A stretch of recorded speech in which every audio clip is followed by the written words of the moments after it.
Hello dear all.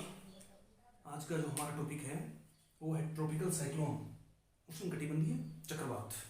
उष्णकटिबंधीय चक्रवात प्राकृतिक आपदाएं होती हैं और इन प्राकृतिक आपदाओं के कारण से पूरे विश्व में अपार जनधन की हानि होती है।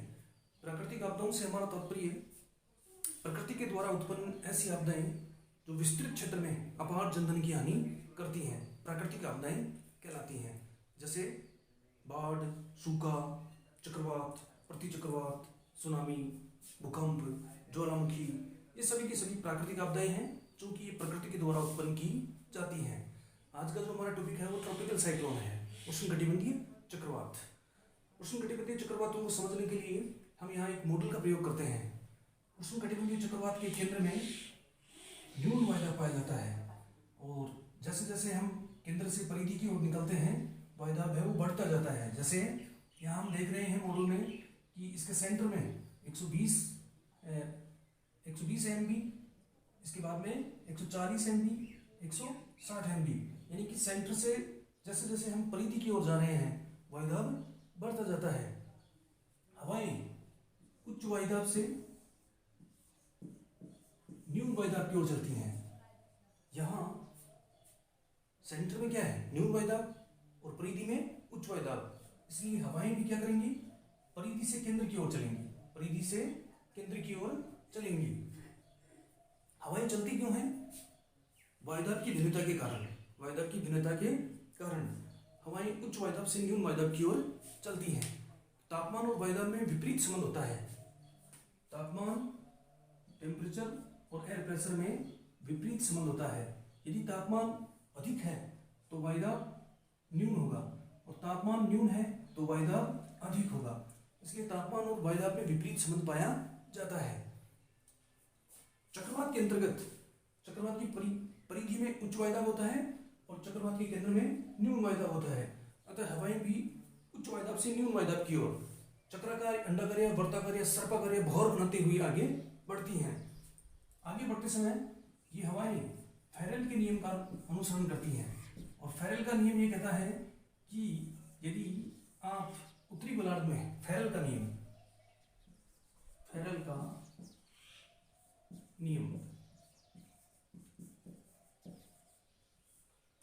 फेरेल के नियम के अनुसार उत्तरी गोलार्ध में हवाएं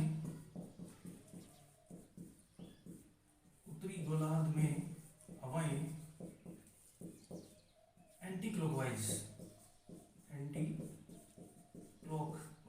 डायरेक्शन में घूमती है उत्तरी गोलार्ध में। इसी प्रकार से दक्षिणी गोलार्ध में हवाएं क्लॉक डायरेक्शन के अंतर्गत घूमती है। जितने भी चक्रवात हैं, यदि आप विश्व के मानचित्र को देखोगे तो जितने भी चक्रवात हैं वो उत्तरी गोलार्ध में एंटी क्लॉकवाइज डायरेक्शन में घूमते हैं। इसी प्रकार से दक्षिणी गोलार्ध में जो चक्रवात हैं वो क्लॉक डायरेक्शन के अंतर्गत घूमते हैं। चक्रवात के केंद्र में न्यून वायदाब और चक्रवात की परिधि पे उच्च वायदाब होता है। हवाएं उच्च वायदाब से न्यून वायदाब की ओर बढ़ती हैं तो वो फेरेल के नियम का अनुसरण करती हैं। यानी कि विश्व में उत्तरी गोलार्ध में जो चक्रवात आएंगे वो एंटी क्लॉक डायरेक्शन में भौर बनाते हुए आएंगे और दक्षिणी गोलार्ध में जो चक्रवात आएंगे वो क्लॉक डायरेक्शन के अंतर्गत आगे बढ़ेंगे। ये पृथ्वी का मॉडल है जिसको हम ग्लोब कहते हैं और ग्लोब के बीचों बीच में जो रेखा खींची गई है, जो रेखा है उसको 0 डिग्री या विषुवत रेखा कहते हैं। विषुवत रेखा या भूमध्य रेखा के नाम से इसको जानते हैं। 0 डिग्री रेखा, विषुवत रेखा या फिर भूमध्य रेखा। 0 डिग्री से 23.5 डिग्री उत्तरी अक्षांश, 23.5 डिग्री उत्तरी अक्षांश और 0 डिग्री से 23.5 डिग्री दक्षिणी अक्षांश। ये जो उत्तरी अक्षांश है इसे कहते हैं करक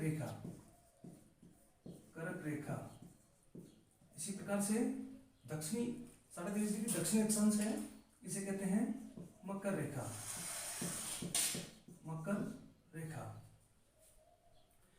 0 0 डिग्री से 23.5 डिग्री उत्तरी अक्षांश व 0 डिग्री से 23.5 डिग्री दक्षिण अक्षांशों के मध्य में वर्ष भर सूर्य की किरणें सीधी पड़ती हैं, और वर्ष भर सूर्य की किरणें सीधी पड़ने के कारण से यहाँ पर सर्वाधिक तापमान प्राप्त किया जाता है। इसलिए समुद्र का जो महासागर का पानी है वो जल्दी गर्म हो जाता है, और यहाँ चक्रवात उत्पत्ति के लिए जो आदर्श दशाएं हैं वो बनती हैं। विशेष रूप से यदि हम चक्रवातों की उत्पत्ति को समझें तो 10 से लेके 15 डिग्री उत्तरी अक्षांश, इसी प्रकार से 10 से लेके 15 डिग्री दक्षिणी अक्षांश के मध्य में विश्व के उष्णकटिबंधीय चक्रवात हैं वो उत्पन्न होते हैं। 0 डिग्री रेखा का जो ऊपर का पार्ट है, यानी कि ग्लोब को दो भागों में बांट दिया हमने, 0 डिग्री रेखा है विषुवत रेखा, तो 0 डिग्री रेखा की जो उत्तर का पार्ट है उसे कहते हैं उत्तरी गोलार्ध, उत्तरी गोलार्ध।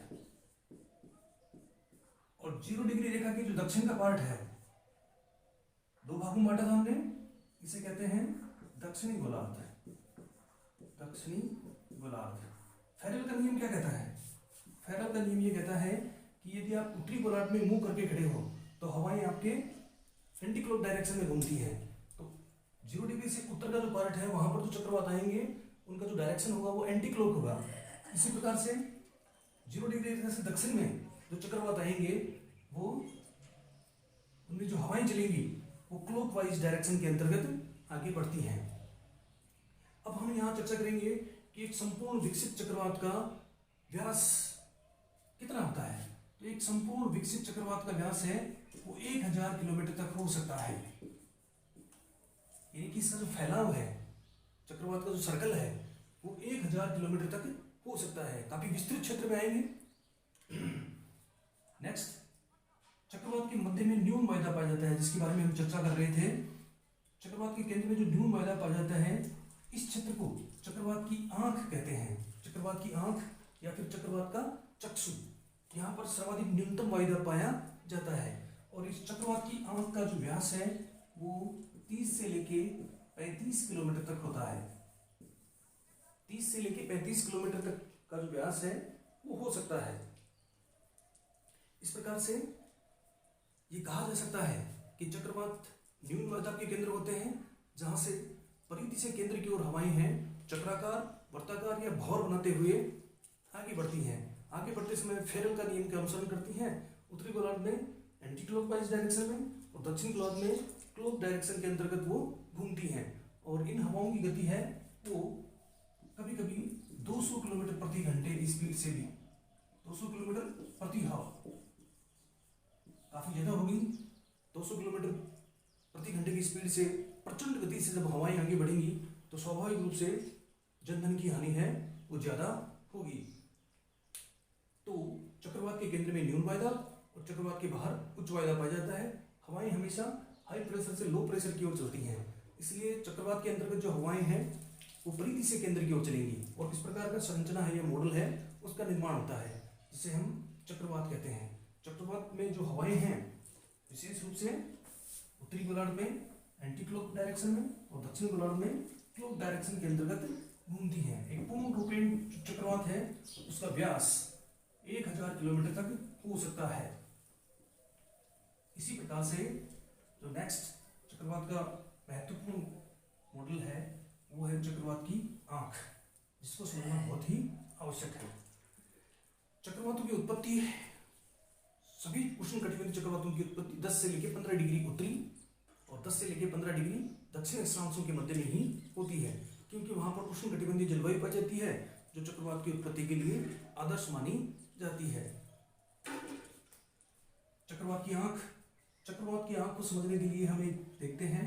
सबसे पहले तो जब हवाएं हैं वो आगे बढ़ती हैं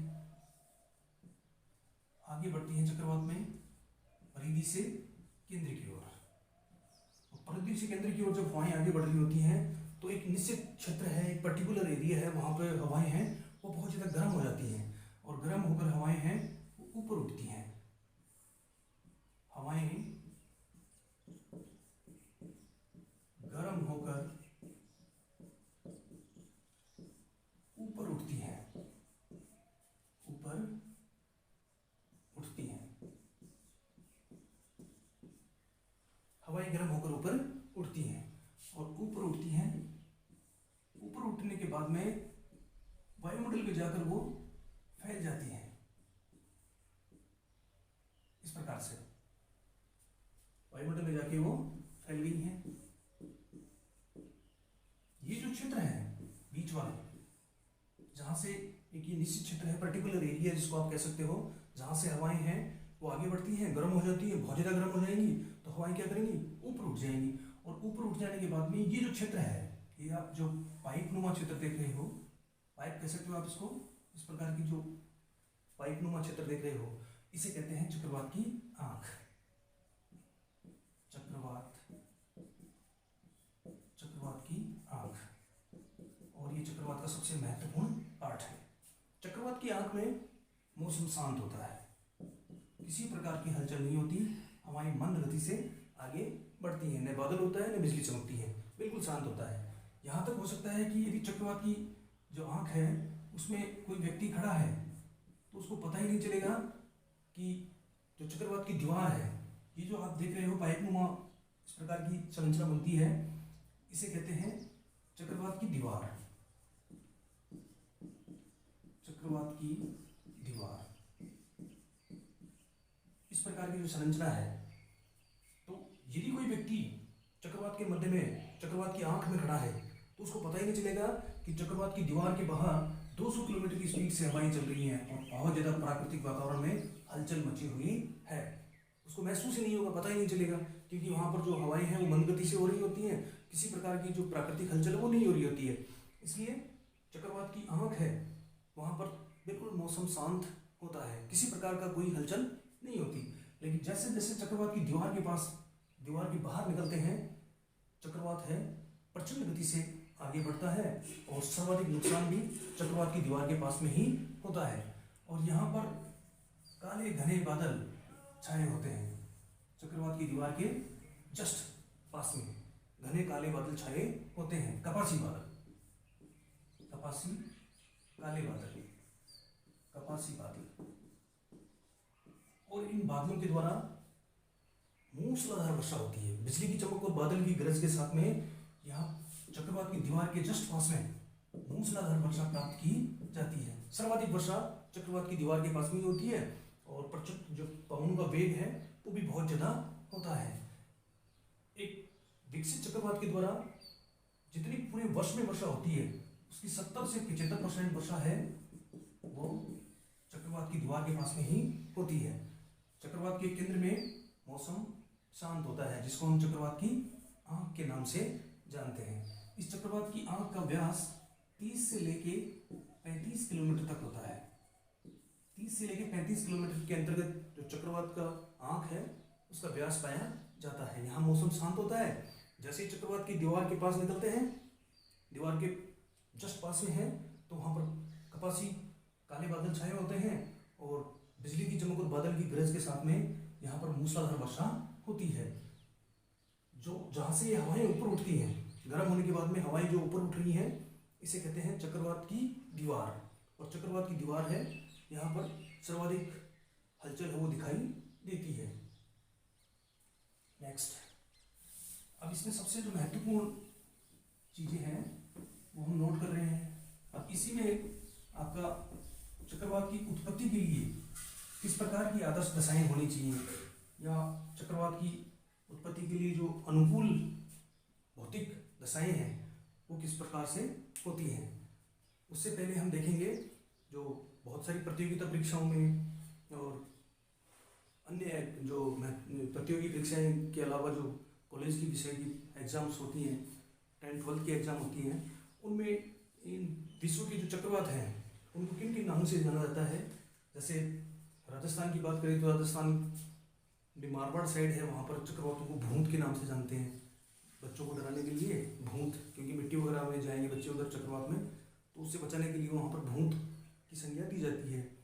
इसी प्रकार से शेखावाटी के अंतर्गत सीकर चूरू झुंझुनू में भगोला के नाम से इसको जानते हैं। ऐसे पूरे विश्व में इसको अलग अलग नामों से जानते हैं, जैसे पश्चिमी प्रशांत महासागर, पश्चिमी प्रशांत महासागर, और पश्चिमी प्रशांत महासागर में 3 देश हैं आपके। नंबर 1 चीन, नंबर 2 जापान,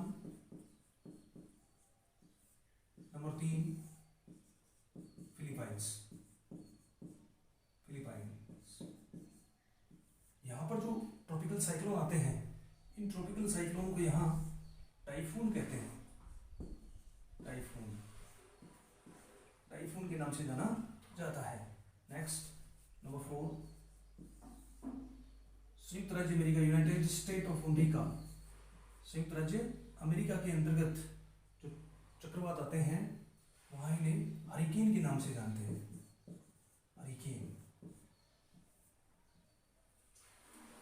नंबर 5 संयुक्त राज्य अमेरिका का आंतरिक जो क्षेत्र है, कभी कभी हवाओं की गति है बहुत विनाशकारी होती है, प्रचंड वेग होता है, 200 किलोमीटर प्रति घंटे से भी अधिक तेज गति से हवाएं चल सकती हैं, बहुत ज़्यादा नुकसान होता है।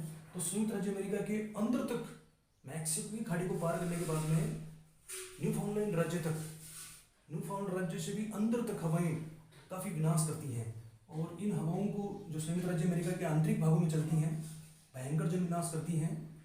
वहाँ इन इस प्रकार के जो चक्रवात आते हैं उन्हें टॉर्नेडो कहते हैं। टॉर्नेडो, टॉर्नेडो के नाम से इनको जाना जाता है। Number 6 Australia. ऑस्ट्रेलिया में जो ट्रॉपिकल साइक्लोन है वहाँ इन्हें विली विली के नाम से जानते हैं। विली विली, विली विली के नाम से जाना जाता है। इसी प्रकार से नंबर 7 भारत सहित एशिया महाद्वीप के जो मानसूनी जलवायु वाले क्षेत्र हैं, जहाँ पर मानसूनी जलवायु पाई जाती है और वहाँ पर जो ट्रॉपिकल साइक्लोन आते हैं वहाँ इन्हें साइक्लोन के नाम से जानते हैं। साइक्लोन।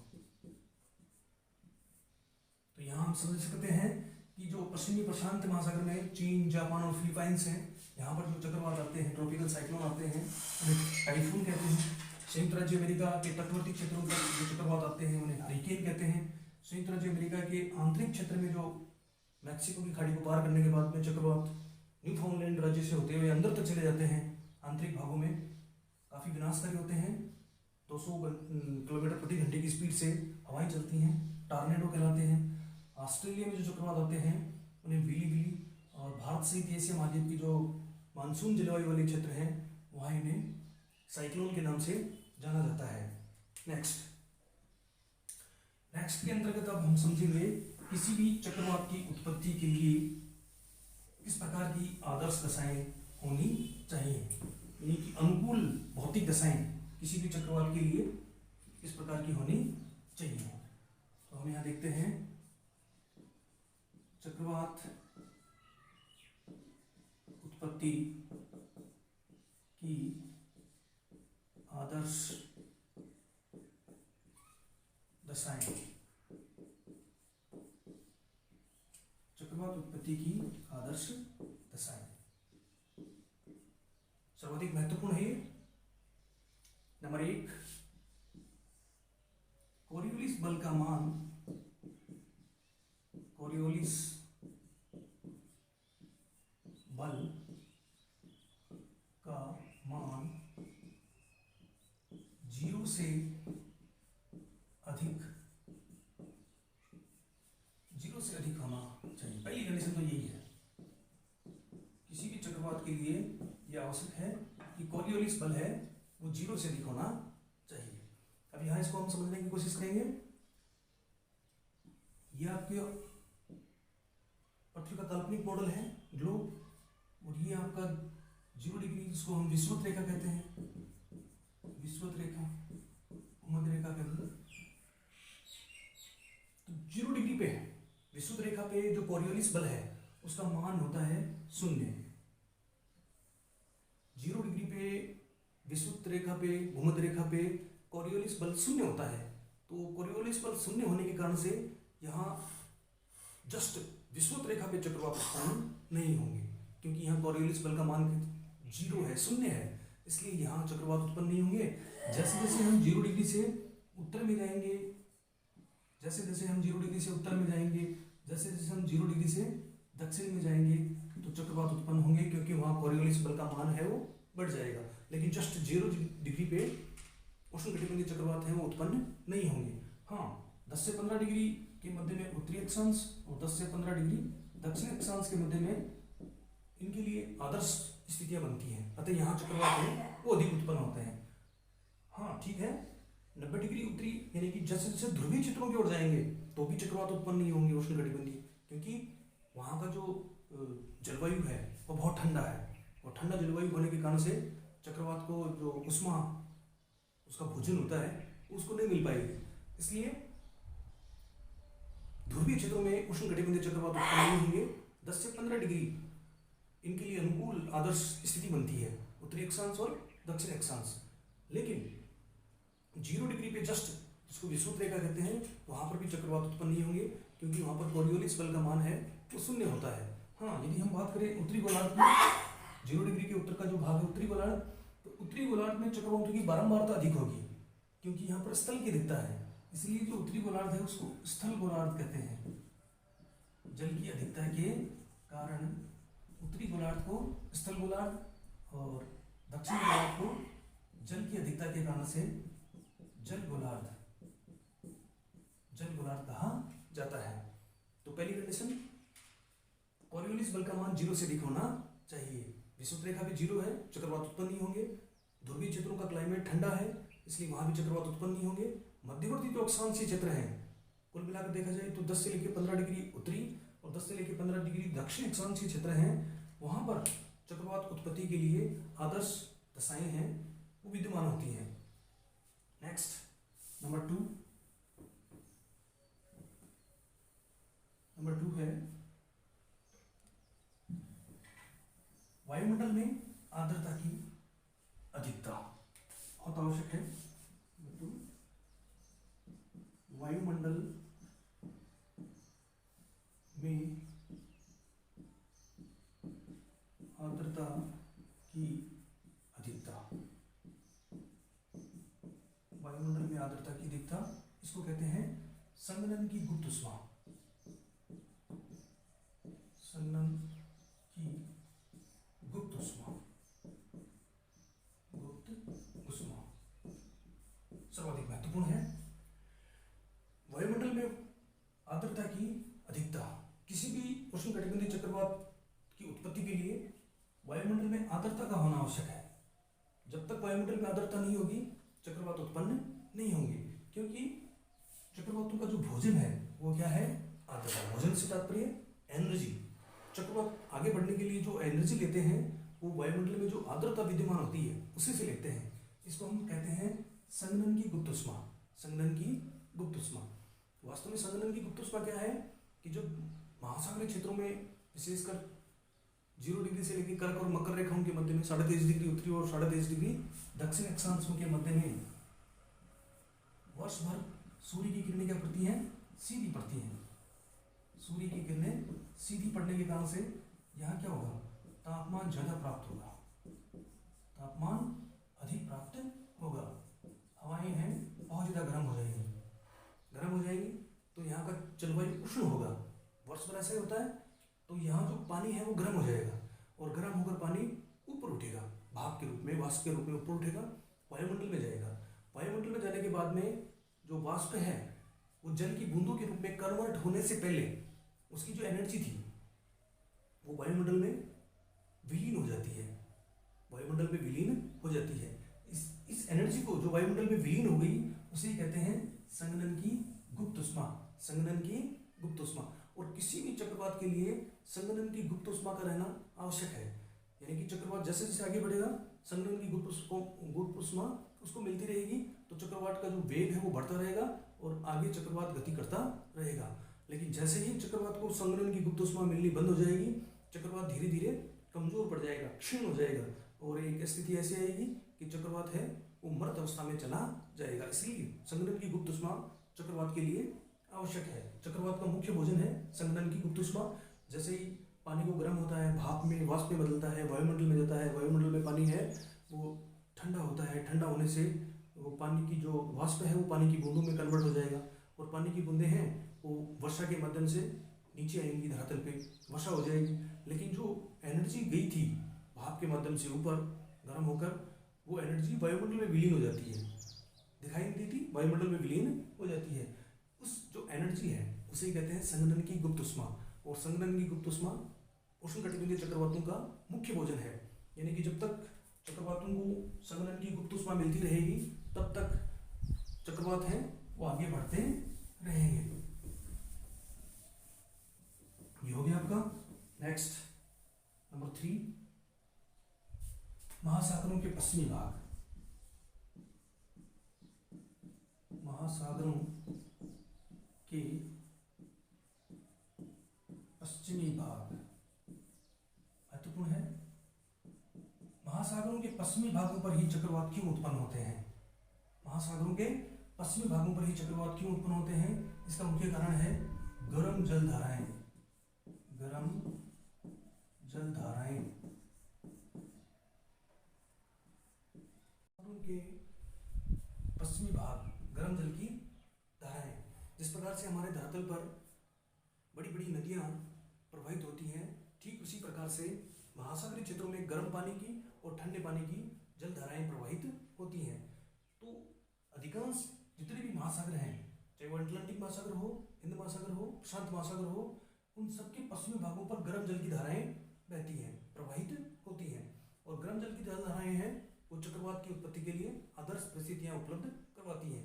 इसलिए महासागरों के पश्चिमी भागों पर ही चक्रवात उत्पन्न होते हैं। इसका रीजन क्या है? गर्म जल की धाराएं। जैसे यहाँ हम देखते हैं कि आपका उत्तरी अमेरिका, और उत्तरी अमेरिका के अंतर्गत यहाँ से एक धारा बहती है, गर्म जल की धारा है, मैक्सिको की खाड़ी को पार करती है। मैक्सिको की खाड़ी,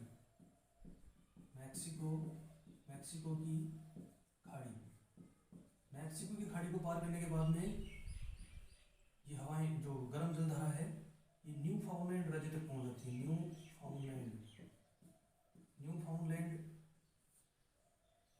और यहाँ पर इसी गर्म जलधारा के कारण से, जिसका नाम है गल्फ स्ट्रीम की धारा, गल्फ स्ट्रीम। तो गल्फ स्ट्रीम की गर्म जलधारा के कारण से जो संयुक्त राज्य अमेरिका है, यहाँ पर हरिकेन और टाइफून जैसे विनाशकारी जो चक्रवात हैं उत्पन्न होते हैं। इसी प्रकार से दक्षिण अमेरिका में ब्राजील के तट के पास में पेरू की जलधारा है। पेरू की जलधारा है वो भी गर्म जलधारा है, जो कि दक्षिण अटलांटिक महासागर के पश्चिमी तट पर है, प्रवाहित होती है। यहाँ भी उष्णकटिबंधीय चक्रवात उत्पन्न होते हैं। जापान में प्रशांत महासागर के पश्चिमी तट पर क्यूरोशियो की धारा है, गर्म जलधारा है, क्यूरोशियो की गर्म जलधारा। ये भी उष्णकटिबंधीय चक्रवातों को उत्पन्न करती है। तो महासागरों के पश्चिमी भागों पर ही चक्रवात उत्पन्न होते हैं।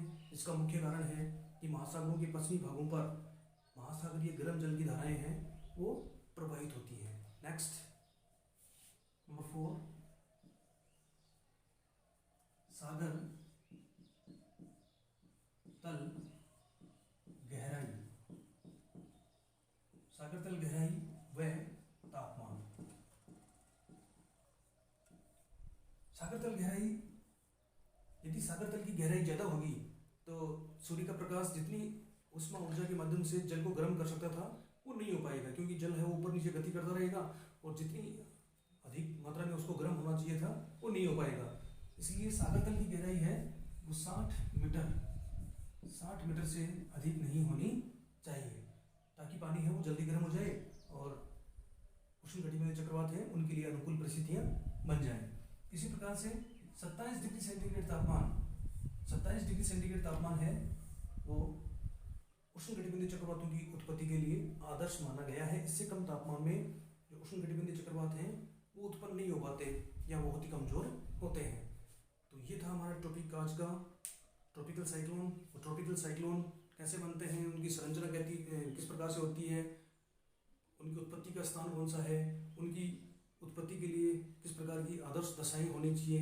इसी के साथ में विश्व के अलग अलग क्षेत्रों में ट्रॉपिकल साइक्लोन को किन किन नामों से जाना जाता है इसका हमने विस्तार से अध्ययन कर लिया है। थैंक्स।